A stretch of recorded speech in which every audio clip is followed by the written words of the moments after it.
Hello, I'm High Heel Knight. Welcome to my channel. This is my movie review of Zombieland Double Tap. It's a 2019 zombie apocalypse comedy film, and it's a sequel to 2009's Zombieland. Woody Harrelson, Jesse Eisenberg, Abigail Breslin, and Emma Stone all return and reprise their roles from the previous film. 10 years have passed, and the group is still together, and they've become pretty much experts at killing zombies. They're like video game characters that are level 100 and then unlock unlimited ammo and gasoline. And this is actually a bit of a problem for the group. They decide to move into the White House, and after a couple of months, they're all just antsy about the complacency of their relationship and their situation in their lives. Especially Abigail Breslin's character, Little Rock. When the zombie apocalypse happened, she wasn't even a teenager. And now that she's an adult, she wants to get out and just explore things on her own, meet some people, any new people. So when she does decide to secretly strike out on her own, the other 3 people in the group decide to pursue her to hopefully bring her back into the fold, or at least make sure that wherever she's heading is going to be safe. And along the way of their adventure, they meet new characters and experience new zombie types.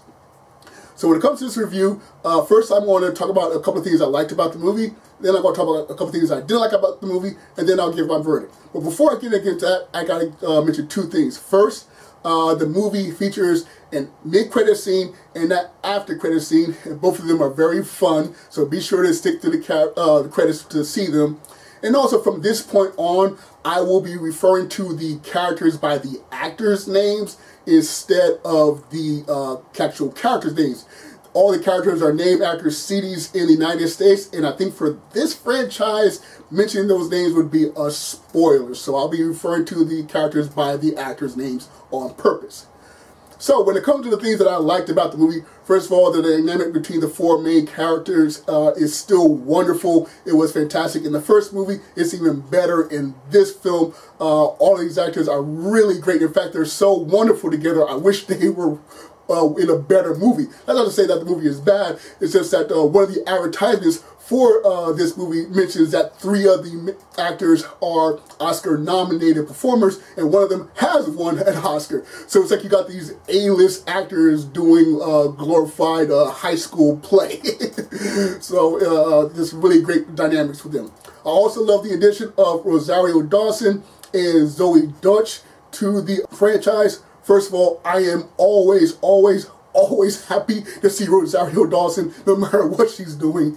And when it comes to Zoe Deutch's character, she plays a dumb blonde. And at first you think she's going to be very annoying, but as the film progresses, she becomes very endearing and very funny, and I wound up loving the character that she plays by the end of the film. And one more thing I liked was this crazy, frantic action sequence that happens in a hotel. It's shot like it's one take, and it's just chaotic and zany and destructive and violent and gory and intense. So it's a very, very wonderful scene. Along the negatives, first of all, this movie does require a little bit more suspicion of disbelief than most comedy films. For instance, Jesse Eisenberg mentions that the reason why certain places still have power is because the hydroelectric dam still gets water from rainfall. Well, even if it was still raining regularly, there needs to be people running those hydroelectric dams, and I doubt after 10 years, people are still working in those dams, making sure all the lights stay on. And another thing is that later on in the film, they reach a community, and the way the community lives, the philosophy that they live under, they would have lasted 10 years in a zombie apocalypse. Maybe 1 year, maybe 2 years, but definitely not 10 years. And speaking of 10 years, there is a conflict between Emma Stone and Jesse Eisenberg about where to take their relationship. And it's just there because they need the couple to bicker. Because unfortunately, movies like this, when it comes to couples, the best thing they do to find comedy is to have them bickering about something. And the topic they bicker about would have been settled several years ago. Okay, I understand this happened like with the first, second, or third year, but it's been 10 years. That matter would have been handled a long time ago, so I just find it really silly. And finally, the group encounters characters played by Thomas Middleditch and Luke Wilson. And they're basically doppelgangers of each other, and that's not a spoiler, it's in the trailers, but still the dynamics is funny, but their initial meeting scene lasts a little bit longer. It's like, okay, we get the joke, let's move on. No, seriously, we get the joke, let's move on. come on, we get the joke. Seriously, move on. So, but still, overall, nothing that really ruins the movie for me. Just those quick little things.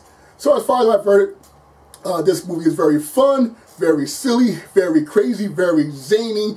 You know, it's not an amazing fantastic film, but still, it is just as good as the first Zombieland. So if you enjoyed the first movie, you'll likely enjoy this movie and just have a lot of fun with it. So with that in mind, I give Zombieland Double Tap a solid B grade. Okay, thank you very much for watching. I greatly appreciate it. Be sure to share whatever comments you'd like in the comment section. Be sure to like, share, and subscribe, or dislike, share, and subscribe. Once again, I'm High Heel Knight. Thank you for watching, and remember, find inspiration everywhere.